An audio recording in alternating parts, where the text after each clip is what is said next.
Imana yashize Adamu na Eva iri tongo muri kore muri produise ryame rigirene. Qu'est-ce qu'il faisait? Barazinduka bagakora. Bibiliya iri claire. Tous les soirs Imana yakiza abagodotsi. Ada, oui.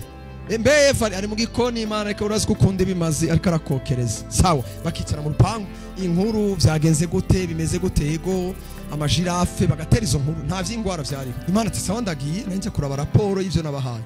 Bukeye bagakora, Imana ikaza ryari le soir.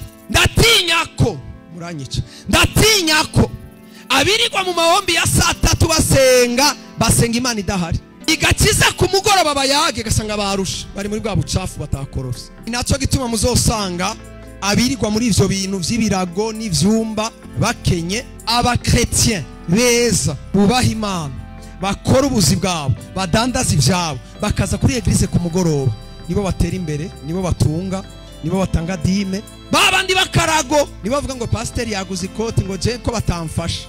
Niho intambara zavuye mashengero. Ntiyagwa n'umuntu isengera usenga kwa Mungu araza akabona abantu bariko barashwana atazi ivyabaye ko yari gukora ku mugoroba bagahura n'Imana. Bari abantu barumva Imana gusumba uwazungurusa ivyumba vyose ko ari ku murango. Imana yaduhaye umurango dukore ku mugoroba tuyage nayo.